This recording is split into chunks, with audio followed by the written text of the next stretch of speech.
when you guys met at the salon, Kayla, how did you even end up at the salon? Did you just want to work there?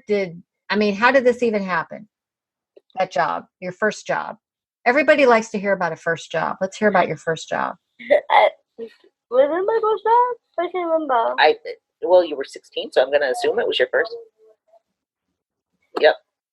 Actually, it was when I was a little baby and my mom was getting her hair done. Well, not baby, but baby-ish, I want to say. My mom was getting her hair done by another one of our coworkers then, and I always went with her with a book in my hand, because I'm very much an avid reader, and that's how I met Rachel when I was like younger than 16. Yeah, because you had been coming to the salon for years with your mom. Exactly. Yeah. So this when we first met. When I can't remember how old, but I was like much younger than 16. Yeah.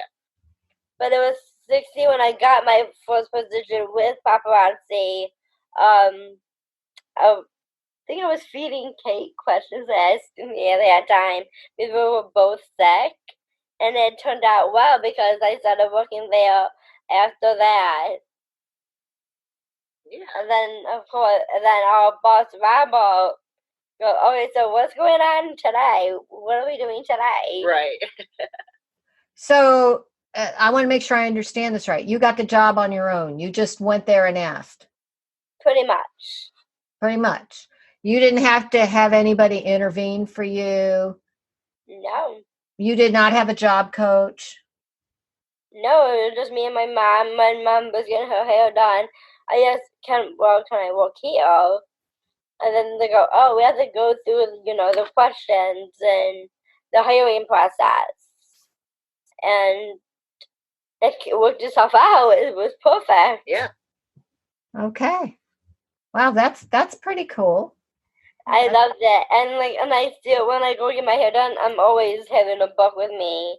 Always a book. Always a book. Always some sort of book, if not schoolwork now. And the last time, I think Giovanna, one of Rachel's coworkers, where's Kayla? Where's her book? Right. Well, that's why you were such a good student, right? Pretty much, yep. Yeah. I'm a good student. And you got a good friend. Yes. Yeah, that's really cool. And so that's your first job. Now, how about you worked there for such a long time? 14 years. 14 years, which is a really long time to stay at your first place of employment for a young person. So that's really cool. But you did that, and then you went to NDSS. They asked you to work for them. How did that? Well, I had other jobs before I came before NDSS hired me on. But I also worked as a post stand for some time until they let me go. And then I worked at Modern Mall. Oh, yeah. And that was a lot of fun. That was the hostess. So I got to see people.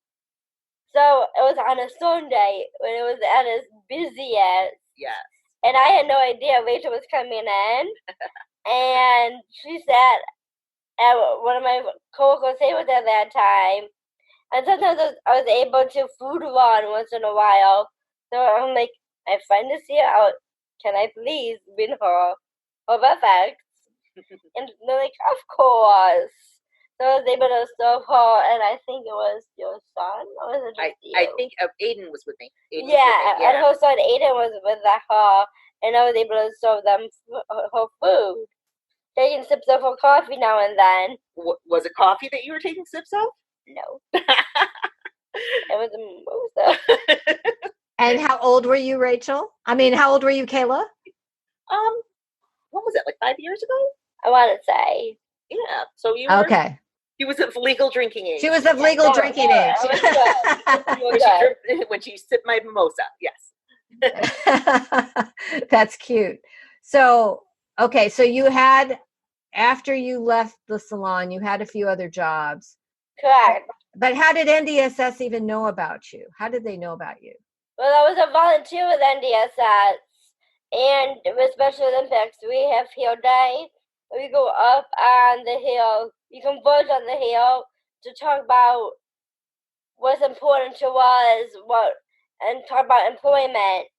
So when I was interning for my local congressman, John Carco, for 2 years, I like to say that lobbying found me in this capacity because he led me into a roundtable discussion about employment and the disability in the workforce. I had no idea it was NDSS at all until the president then asked me to work for them. But they were more talking to my mom at that point. Mom said, "Don't talk to me. Go talk to her." So when I came over, I was asked to work with them. And because I haven't lived on my own before, it was all new and didn't know what was expected of me. So, and I needed the experience to do that. So I was living with my boss at the time, and I lived there for a couple of, like 5-6 months at least. That's when I had my goodbye party before I moved to DC to accept the job full time. And then I got homesick. So I came back, and that was the best of both worlds. Where I work with NDSS, I travel all the time, but I'm staying home. And this is the best, and this is where I can see Rachel. This is where I can see all my friends and family, because I miss my social life here in Syracuse pretty much. And this is the best where I can do both. That is a cool story, Kayla. Thank you. That is a very cool story. And so when you were interning with the congressman? Is that what you were doing? Yes, I interned for Congressman John Keiko, the 24th District, and where I did lots of office duties and attended a citizenship awards on his behalf. And before I became a lobbyist, he asked me to come to his re-election campaign and party, which was pretty cool, by the way. But there was I made friends that way too, and I was able to hang out with them. And right before he had to give his speech, he was stuck in the elevator, taking a selfie. And he like, "Oh, I'm sorry, the firemen had to come and rescue us from the elevator." But anyway, he won and gave his speech, and it was wow. And that's how I like to say that. That's how I got my foot wet with politics to begin with. That is so really all of these opportunities that you've had, you kind of made them for yourself. Pretty much. Yeah. Pretty much. And see, that's a powerful example for everybody. Because I think, as you know, we live in a world where a lot of people think that the example you gave in high school, where you had to hold the hand in high school. Yeah, I did not. I did not see that. Yeah, we live in a world where a lot of employers think I have to have this job coach, and I have to have them more than. And I'm not anti-job coach, so I want to say that. But sometimes job coaches are there too much, and so that's what. So you're giving such a great example of how you just made this path yourself. Now I know you have a strong family, and I know you have a good education behind you. So I'm not negating any of that. But Kayla, you are a force. I try. All I want to do is my job. I don't even think you have to try. I think it's you.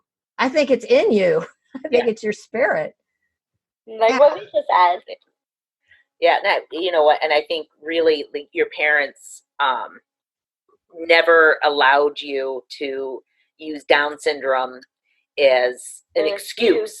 You know, it was always, you know, that's just part of her. She can do whatever, you know, and they pushed you, like, go do it, you know. Do it. Yeah. Which I look at. Yeah, absolutely. And with, you know, when my nephew Riley was born with Down syndrome, you know, it was, I took that, and it was like, you know, and I'll tell my sister-in-laws a lot, like, no, let him do it. You know, it's fine. You know, like he's capable of doing what he says his mind to. Exactly. He's capable. So in that aspect, I think it's helping me now with my nephew, just by how your parents raised you, you know. So I think that's really been helpful. It really has. And Yeah. my parents are the best. They really are. They really are. I love the support and everything they do for me. They have my back 110%, and I give that back to them where I have their back 110%. Well, they have your back, you have their back, and I think you treat your friends like that too, right? I do, yes. Yeah, that's just really cool. So, have I missed anything? Is there anything you can think of that I have missed about you guys, either individually or your story together? No, I don't think so. No. You guys are awesome.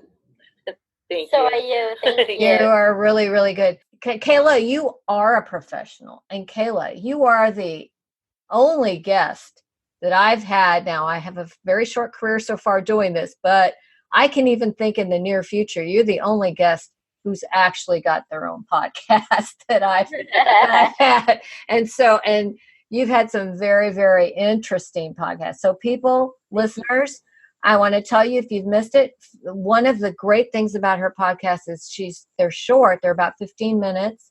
Mm-hmm. And they're so impactful. They're always with very influential people who are making a difference in the world, whether it's in government or in their business life or on the board of NDSS.